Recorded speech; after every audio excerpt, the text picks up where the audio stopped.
Hello, my name is Seyeon Hwang, and I'm here today from University of Florida to interview Malath at her place, at her residence in Jacksonville, Florida. Can you please tell us your name and spell it out for us? Yes, sure. My name Malath Alarnosi, and the spelling for first name is Malath, and the last name is Alarnosi. All right. Well, thank you very much, Malath. You're welcome. All right. So, can you tell us where your hometown is and share us a little bit about your life back in your hometown? Yes, ma'am. I came to United States January 2014 from my native Babylon in Iraq. I live in Iraq and I work in there in variety jobs. I earned bachelor's in electrical engineering, and I work in in a newspaper in journalism, and I created a first radio station in Iraq in 2012. I will support women's and young children and young adults to express their feeling and learn from each other experience. And now I earned a child care certificate because I love the kids. I hope open my own daycare to support the refugee kids and to learn the kids' art and multiculturalism. So you were born and raised in Babylon? Yes, Babylon in Iraq, And because the ongoing political environment, and also I working with a USAID organization in Iraq, that's make me in danger. So I just leave everything behind and seek my kids the safety, and I try to reach my dreams in USAID, because USAID is a country of possibilities. Okay,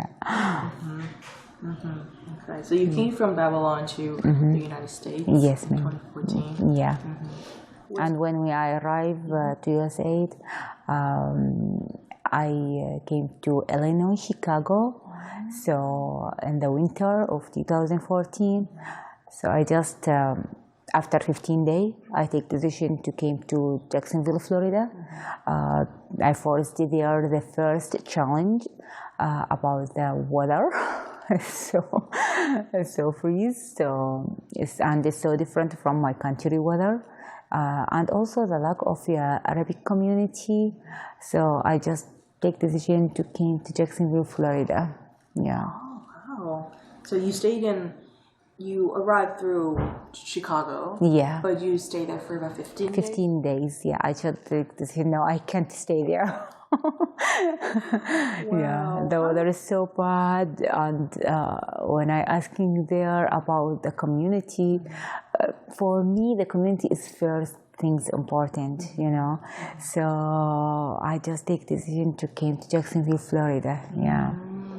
I hear about the weather, the beach, and it's have a good big Arabic community. Yeah. Wow. 15 days. Just 15 days. Yeah. And it's so hard, to move from a state and you still don't have all the paperwork, and you have hard with the language, culture, information, everything, Yeah. When you came to Jacksonville, then, was there a resettlement agency helping you? I come to here for my friends, and after that I go to some organization, but still is not really help me too much because I already come to other states and I moved from the other states. So we start working by ourselves, and it's a big challenge. Yeah, we faced a lot of challenging language, culture, information, education, find a school for our kids, finding job, but because our hope and faith, we insist to learn, to work and learn and build a new life. Yeah. No, so you came to Jacksonville, and I guess that was still in January 2014. Yes. Mm-hmm. Within Jacksonville, have you been moving a lot? No, not really. No. Where did you live Yeah. at first? I just came from Iraq directly to USA, and just moved from Chicago to Jacksonville. Yeah. I don't like moving too much, you know. So I stick in some place, and I love any place I will be, you know. I love the peoples around me. I love the place. So I really have make relationship with the location or the place. Yeah. So you are in Jacksonville, and how did you first find your housing? It's hard. I stay like a 5 day with my friend. After that, he helped us to rent apartment, and we just start to make a driver license and go to find jobs. It was hard, you know, but we continue. Was it through your friend's help? Or was there someone helping you? Yeah, my friend has helped me, yeah. And I got some organization here support the refugees, like a Lutheran and World Relief. They give me a lot of information, yeah. I see. So you've I noticed that you have a house. It seems like it's your house. Yeah. Congratulations. Thank you. It's located in Southside. Before buying your house, did you also live in Southside? Yes, I live in Southside. I lived just for 6 months in West Side of Jacksonville because of work, you know. So, but I love the South Side. The South Side have a lot of Arabic community, so I love this place. Yeah. Yeah, maybe we could talk more about the community after. Community, yes. Okay. Now, can you please pick out 3 topic cards? The work.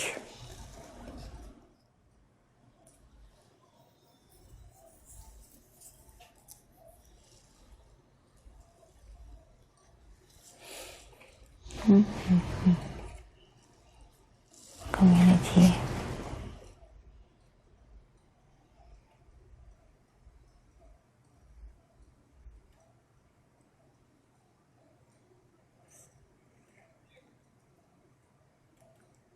Awesome.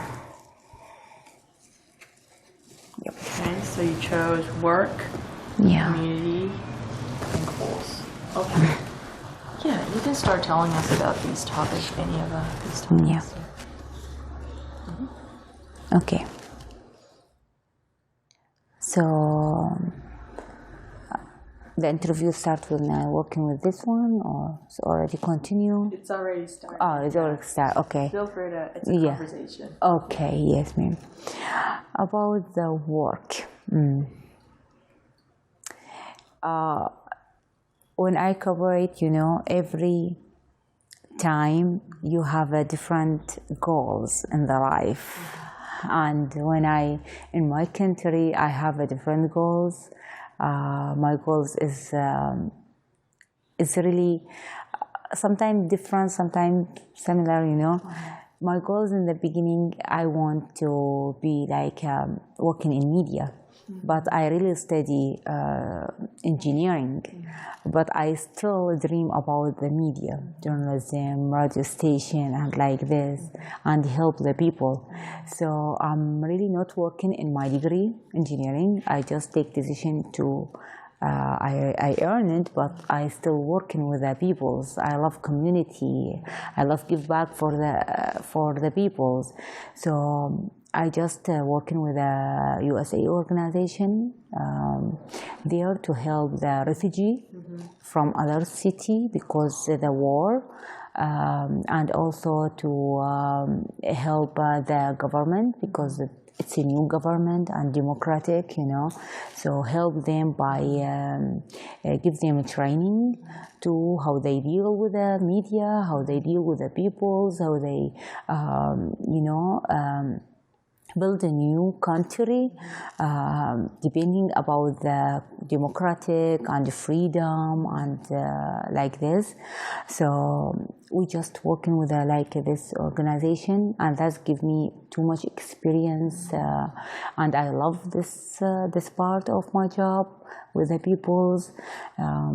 So I saw and in 2014, I created my first radio station to support this goal about help peoples, help the women and the young adults express their feeling, their opinions, you know. Yeah. Can you tell us about? So you said that you helped establishing this radio station. Can you tell us about that? That's extraordinary. Was so challenge. Because in that time I still young, and it's hard to build a radio station without from your own, you know, and without support from political. Most of the radio station and the channels, newspaper support from the politicals. So it's hard to because it need a lot of money, it need a lot of support, you know.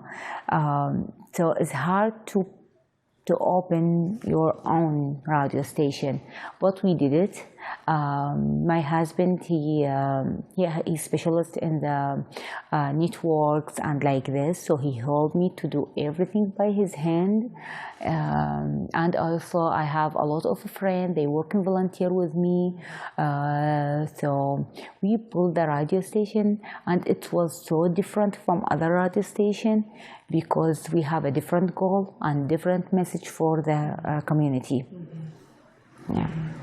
So how was the radio station based in Babylon? Yes, in Babylon and the city around here, at 5 cities of the middle and south Iraq. How was it? I mean, what was the result of the radio station? The result is about young adults. They can express their feeling, they can lead the community, they can participate in the collection, they make different. This is what the result we focusing on it. And I appreciate, you know, all the young people, they volunteering with me, and they make the radio is success, you know. Yeah. And you were all able to see those changes. Yes, you see that changing. Yeah, the people, they call us, they reaction in the community, they help each others, you know. So we make like a connect the community with other community, the people with other people. They learn from each other's experience. Yeah. And support each other. And we also make like political people, the leader peoples in the community. They working with the community clause. So we just make this gap like more small, you know. Wow. Can you tell us a little bit about what happened?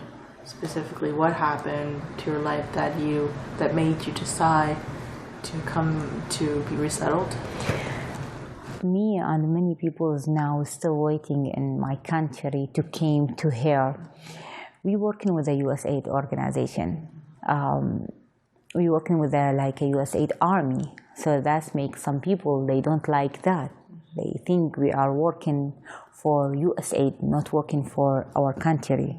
So they don't understand. We are just we connect between two countries to make the peace and make, you know, change, freedom.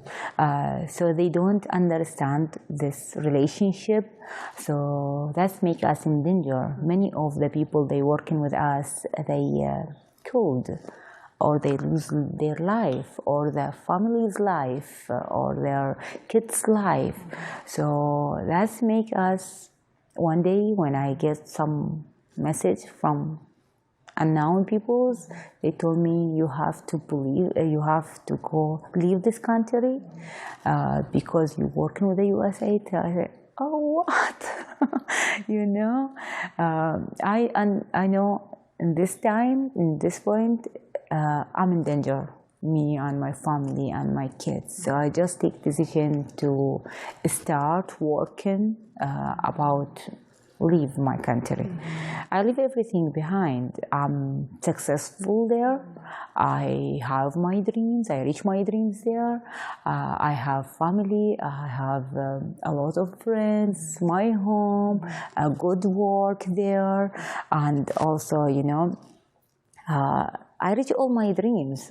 All my dreams, it was open my own newspaper or my own radio station or my own channels. And I work in with international organization to help people. And I reach all my dreams. I do all that stuff. But it's really, I can't continue there. So it was so hard to came to here and start from zero. This feeling make me, I have to start from zero. All this work, hard work, nothing now, you know. So that was so hard for me. I go to like a depression. I came to at 1 year just to stay in the home. I can't believe I'm now here and I lose everything, you know. So after that, I just take decision, no, I have to start. So I just see my kids going to school, start working hard, but I still miss something, you know, part of my life. So I try to express my feeling by art. I start painting, drawing, help the people, use the art to express their feeling, you know, to relax, to feel good. So I just now part of One Heart Jacks. This an organization. It's working with women refugee to help them. The women refugee, they are textile or visual artists by fostering economic dependence. So they just start help them to use their art and handicraft and sell it and depend about themselves, you know. So we're working in this one, and we support them not just for economic, you know, support them for social integration. Yeah, so we change their life by they feel they have friend, family, you know.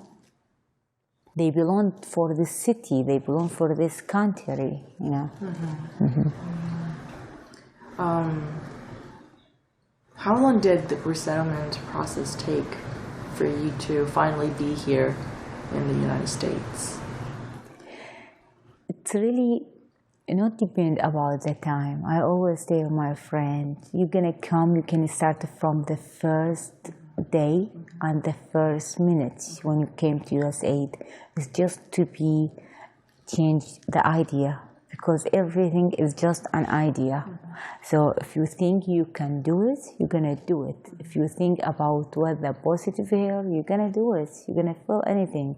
Yeah, it's just you have to take a decision, you know, and you can make it. Yeah. So most of my art now about the, you know, support the people, women's, especially the women's, because I know it's hard for women change life, and you know, it's a new life, new culture, different work, different, you know, everything is different. So maybe the people judge you about what you wear, what you believe, and this one, all these ideas they have in their mind. So I just try use my art to make them, you know, believe about. It's just an idea. You just have to change an idea, and you can do anything you want, you know. Yeah. Do you think being a refugee in the United States, and more specifically Jacksonville, is being a woman refugee is more difficult than, say, men who are refugees? I think it depends about who you are, you know. And I told you, some people, they judge you because what you wore, or about what you believe, or about your culture. So, and it depends about who you are or how you express yourself, you know. Because that I'm now part of We Are All America, to just teach people who we are, you know, and use my art also to teach them who we are, about international, about what we believe, about what our culture, what relationship, you know. So it can be hard and it can be easy when you have support, when you have community support you, you know. So it depends about how you are and how you express yourself to the peoples and who support you. Because I feeling so better and I love who I am when I be a part of One Heart Jocks, the refugee artist, and when I see many friends around me support me. So it really can be easy and can be hard. It depends about the environment you are in it. So because that, I use now my art, my time, my work to just support the women refugee, you know. Yeah. So I guess we can naturally move on to the topic of community. Yeah. Yeah. How has community been helping you, do you think, as you were going through the process of resettlement as a refugee in the city? I always say the community make my heart warm, you know. It make you really feel better, you know. I working with a refugee in my country, and when I come to here as a refugee, so I really feel what they feel, you know. So I always when see anybody like a refugee, I can all my face, my talk, my word is changed. I just smile for them, keep talking with them, push them, give them information, because I know what they think, you know, what they need. So I think the important thing, the refugee, support refugee, and the refugee, they can't continue without the community support, you know. Yeah, it's everything connect with each other, you know. Do you think your role has changed within your community when you were back in Iraq, and now that you're in Jacksonville? So do you think your role within the community has changed? The community, we are part of community. If we are changed, the community can be changed, you know. So we have changed also, you know. We have to, any place you're going there, you have to be part of it, you know. You have to make a relationship between the place and the community there. We have a big rules. It's bigger than everything. The humanities is bigger than any religion. Begin there, any country. Begin there, anything else. You know. So we belong for humanities, and we working on just the people push them to focusing about that. We are all humans. Even you are what you think, what you believe, what you do, what you have, you know. Do you think Jacksonville is a city that is accessible enough for you to do the work that you want to do, the goals that you have? Do you think Jacksonville is doing enough or has enough for you? I think yes, it's do, yeah. Jacksonville do a lot for me and the refugees, and I think she can do more. Yeah. Maybe some things that yes, we can do more. Yeah, we can it just need, it just need the refugee voice. They told, yeah, thank you. You do a lot for us, We appreciate that. But we have some families there. We have some friends there. They still face the unsafety. They still dreaming in the freedom, We just start to, and we are refugees, but we work in here. We give back for this country, So she can do more, yeah. So appreciating what you do, what the refugee communities do in Jacksonville. Yes, sure. One thing. Yeah, it's give out a lot, yeah. Did you have any moments when you thought your work was not being recognized?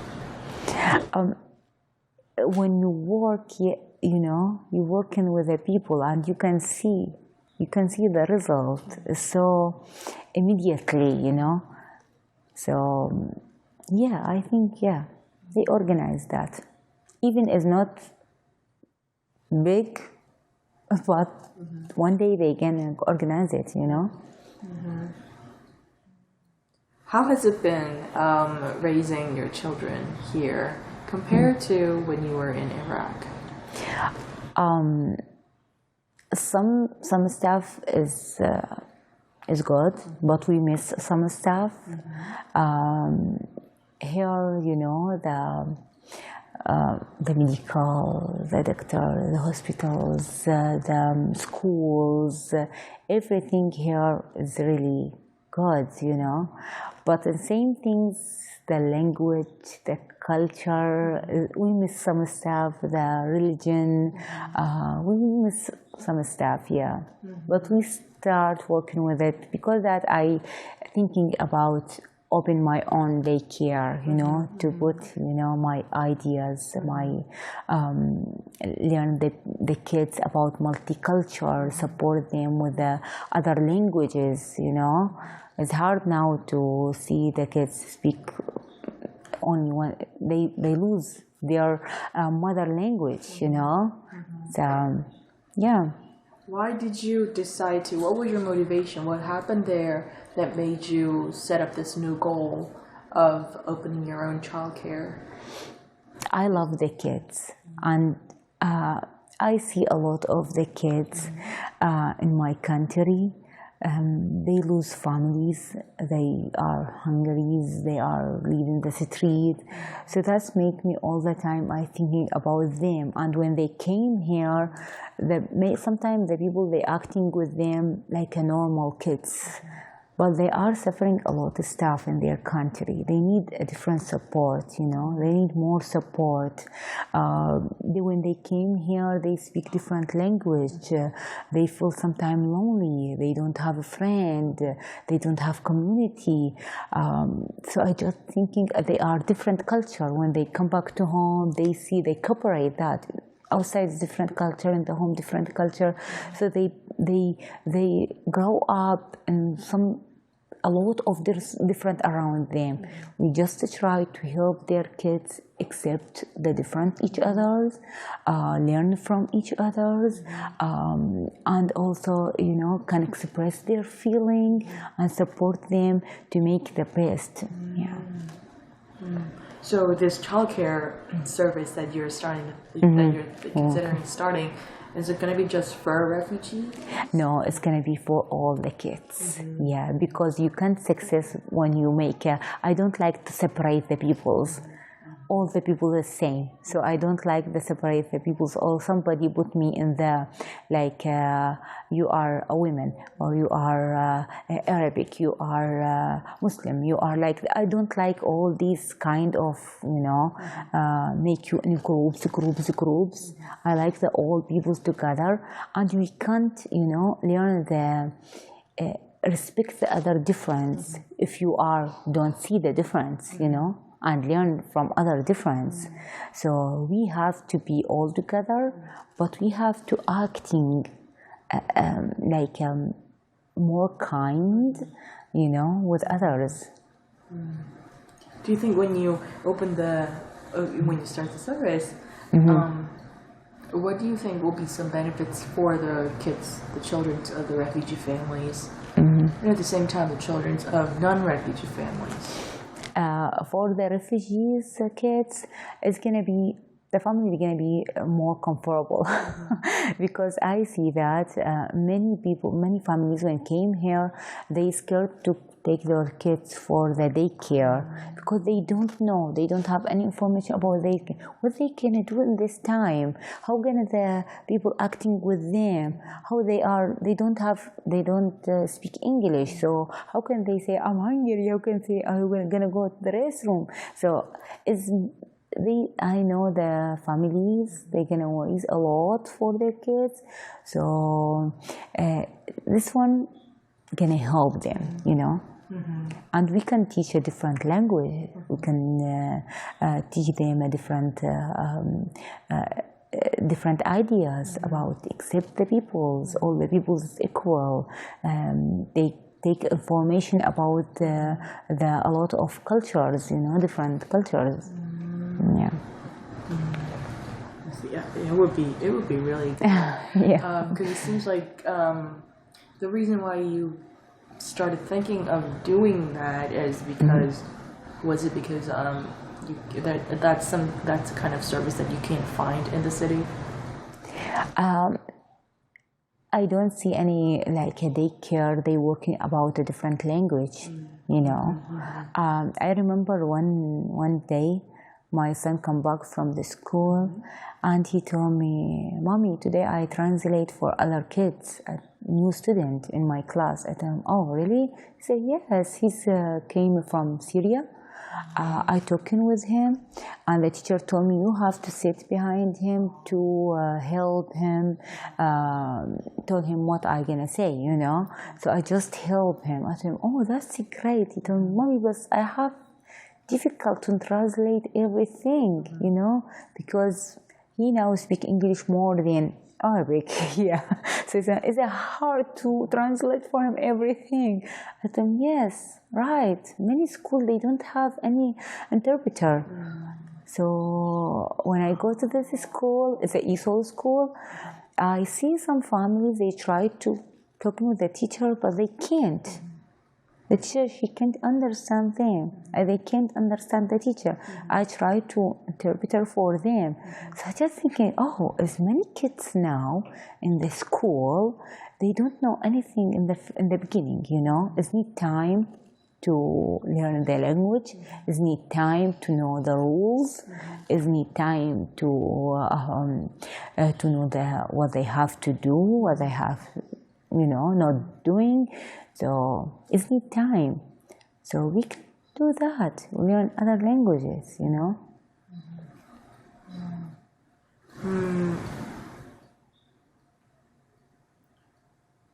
Are there any other challenges that you think your children or refugee, the children of refugee families in general may face when they're sent to schools?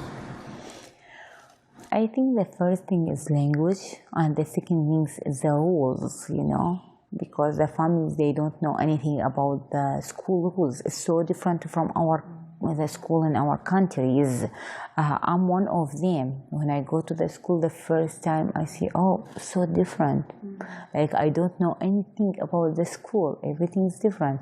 So they have a lot of challenges about the language, about the rules in the school, about also the homeworks. Many families, they can't help their kids to make a homework, you know, and they don't know any way to help them. So it needs some support about that, you know. And some people maybe they judge the kids because they don't make homework. They think they don't want, but in the real, they can't, and they don't have anybody support them, you know. And that's because I working now with volunteer with some organization. They support the kids, the students. They speak like other language, so we just make like a tutoring for them and help them to make homeworks or some training in the school. Yeah. When you see your children or other children facing those challenges at school, how does that make you feel differently about your role as a mother? Sure, when I see the kids, I feel just it's my son, it's my son, because I live in same situation. If this kid is not my kids, maybe it's like my son. I have to help him, so I just help without any ask or any permission. I just try to talk with him or go to the teacher, talk with the teacher. So yeah, and some people, they don't know about that, so it's need time. And I see many kids, the refugee kids, they don't talk too much, they don't reply too much in the school because they need somebody push them to do that. They still shy, they don't think they can't speak, so they need the confidence. Yeah. They need support. Yeah. So maybe we can move on to the topic of work. I guess your own work, but also if you can share how your husband, after coming to Jacksonville, how he was able to find a job, and you can share something. Yeah, it's hard because when we came here, you just start finding job. It's hard to you have already your degree and you have to work on something different, and sometimes it's not enough to pay all the bills, so you have to work in more harder. So yeah, it's so hard. The work is important things. A big challenge for the refugees when they came to here. But we working really hard in the beginning, and we don't know which work we have, and we get any chance. We found it, we working on it, but after that we start study and and I earned now the certificate. I'm working on it, yeah. But the beginning it was hard, yeah, to finding job and good job. Is enough to your family, yeah, support your family, So yeah. how did you or your husband found the first job, and how did you navigate through it? My husband found it by the Lutheran. Yeah, he's going to the Lutheran and ask them about the job, and they help him to find the job. But me, I start asking about the certificate or any study I can work it on it. So my husband told me, you have a chance to study sometime. I'm gonna working hard, so we just try to make a deal, So I also go to the FSCJ, to ESOL program, see there, and after that I met somebody there and keep asking and asking. It's really hard to get information here, and you lose a lot of chances to get a new job because you don't have information. Yeah. Because that I just focusing now. When I see anybody, I give him any information I have to find a good job, any information I have to get a certificate and to get a good job, So the information is so important because many people here, they don't find good job. Even they have experience and they have a good degrees in Iraq and they can work in it here. They don't do anything, or they work in any job they found it, because they don't have information, Yeah. So you first so your husband first found his first job through Lutheran services. Yes. Did he work at his first job? Yes, he worked for a couple months, and after that he found another job and changed the job. Now he's have a different job, Yeah. So was the next job also found by a friend? Yeah. Okay. And after that, also he started to make, because that I told you, the community is so important because it supports you with the information, how you can find jobs, how you can study, how you can get good school for your kids, all these stuff. Yeah. And for you, I guess you seem to have been very active when you were in Iraq. Yeah. And you mentioned briefly that the first 1 year in Jacksonville was very tough for you. Yeah. Can you tell us about your very first Yeah. I just keep moving from apartment to other apartment, because depend about my husband work, when he find work. And also it's hard because I keep thinking about, I lose everything. How can I start from the zero? I miss my family, my friend, everything. I don't have anybody say, in our traditional, we are so social. So we just have a big families, a lot of friends, and we share most the time with them. And now I feeling lonely. I don't have a friend. I don't have a community. We faced a lot of challenging here. Culture, language, a lot of stuff, but by the time I just say, no, I have to start for myself, so the art it's helped me, to go out from this situation, to express my feeling, just thinking about the future, my faith, my dream, all this helped me, How did you find art? I already love the art, although I don't have a formal artist training, but I so enjoy to painting, drawing, learning new art style, decoration items and fashion. Yeah. So you were able to rediscover your interest in art. Yeah. Use that. Yeah, I use that. And also I use the art to teach the people about the refugees. I have a lot of events just about the refugees, about the kids in the war. I have a lot of arts about the kids asking for food, or the kids about a real story for the kids to lose their family. A lot about the women, they dreaming in the freedom. I have some arts about same message about no war anymore, stop the war, and I have art about our folklore, to teach the people about who we are. Yeah. So I just use the art not just for express my feeling, but also to teach the people about the refugee. That's fascinating. Yeah.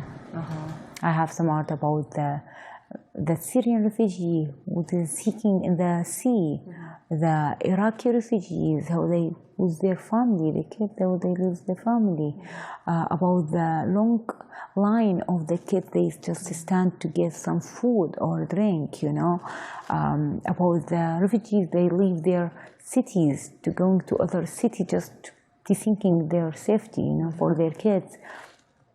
And a lot of the art, about the freedom and the dream. Yeah. So maybe we can move on to how you decided to buy a house, and because you said that you had to move from one place to another when your husband got was transferred to another job. So what made you decide to buy a house? Because buying a house is a big thing here for a lot of Americans. And what were the things that you considered when you were choosing to buy this house? It's not choosing to buy a house. It's really choosing to stay in Jacksonville. Yeah, because I now take decision to stay in Jacksonville. I love Jacksonville. I love the community here, and I see is we have a big Arabic community here and a big refugee community.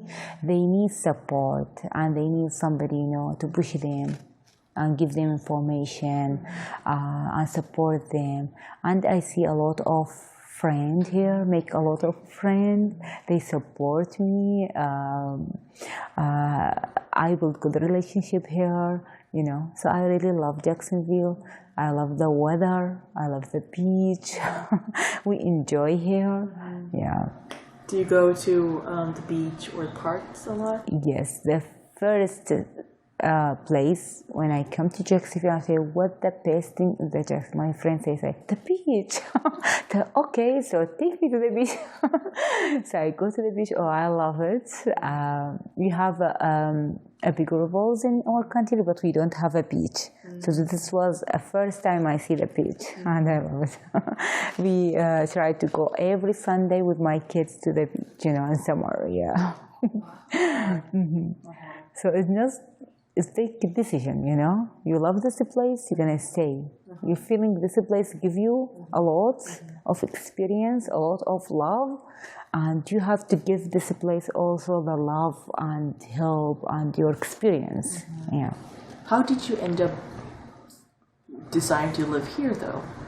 This location or this house? Because I know that this location is not too, but a little far from where a lot of the apartments where a lot of refugees live. It's so close.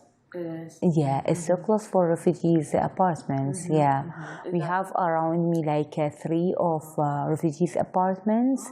Yeah, so it's so close for me. It takes just like 8 minutes from this one, like 10 minutes from this one.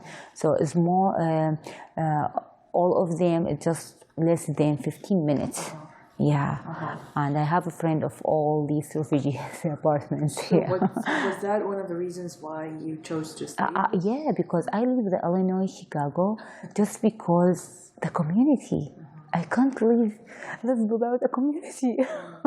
I can, it's okay with the weather, but no, I need community. I can't live by myself. All my life, I live with big families, a lot of friends. I always working for the community, So I can't change this one. I can change, I change my my goals about the work. I change my goals about like some stuff, but I can't change my my idea, about I'm part of the community. I have give and take, Yeah, and I build the relationship with the place. So I love this place. Yeah. This may be my last question. Asking you, if this people working for the city, say, for instance, if the mayor of the city of Jacksonville comes to you and asks you to give him or her one recommendation that could help refugee communities in Jacksonville, what would be your recommendation? The refugee is part of the city, and this city can't be perfect without all the part connect together, all the part love together, So the refugees is important part of the city, and the refugees give back for this refugees, for this city, yeah. So we have to focusing about this point, yeah. The most of the refugees, they have degrees, they have homes, they have good work. They don't need too much help. They need just to the people around them. I see a lot of my friends, they're refugees. They don't need money. They don't need work. They already working. They go to school. They learning English fast. They need just somebody tell them, we love you. We are around you. We support you. You are belonged for this country. They just need like this, Do you think there's not enough of that in Jacksonville? We need more. Yeah, we need more. A lot of organization, they give a lot of stuff for refugees, but we can do more, because this is a big community, It's a really big part of this city. So compared to South Florida, you don't think there's not enough? You don't think there's enough? They do a lot of stuff, and we appreciate that. But I think we have a lack of the refugees' voice, So I think we can do more. Yeah. Would there be any example of something that the city can do that you can think of? I think about now, I see a lot of refugees. They lead events. They make a lot, they participate in the political, they participate in the economic, they participate in art. So that's make the people, they know who we are, Yeah. They give them the chance, and support. I see. That's all I wanted to cover, and I think we've touched on all three topics. Is there any experience, a certain story that you wanted to share with us? It could be anything. Yeah. I think, we are all humans, and we are all equals, and everybody in this city or this life have a job to do it, and we are just like a puzzles, each other we can do a beautiful life, Would that be something that you want to tell? Yes. Yeah. Thank you. And thank you for all this interview. Thank you for doing the interview with us today. I really appreciate it. Thank you. For inviting us over. Thank you very much. Yeah.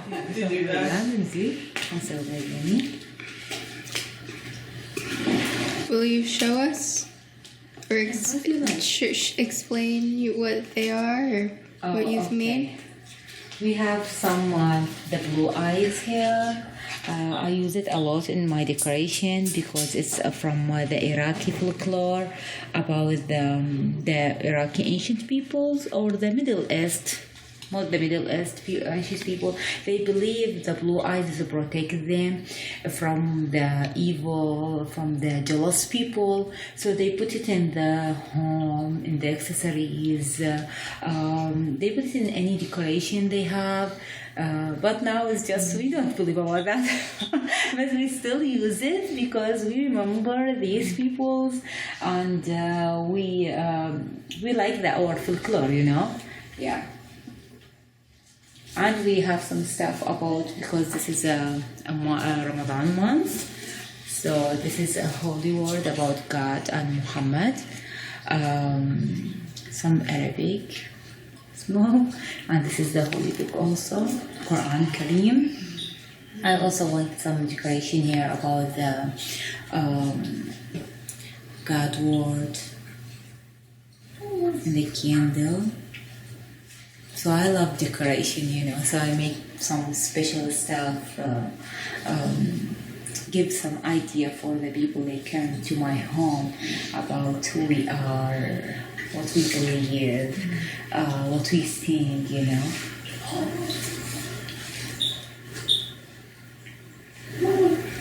Are the art pieces on the wall also yours? Yes, this is my art, and I have a lot.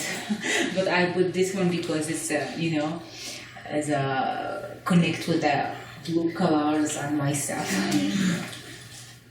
Can you tell us about that artwork? It's just about the people who they are dreaming, Yeah. Freedom and dreaming. They are running in the air. They arrive to the moon, Yeah. And also I love the music and the drums and the lyrics. Yeah, I have a lot of music tools like violins, guitar, piano. I don't know how can I play on it, but I love it, when I see that feeling, oh my gosh, I love music. Yeah. Is there anything else you'd like to show us? Maybe this hand also. It's about also the same idea of the blue eyes. It's also to say no or stop for the evil. Yeah. Just put it also on the door, on anything all around the home. Yeah. Just from the Iraqi folklore. Yeah. Thank you for showing us your artwork. You're welcome.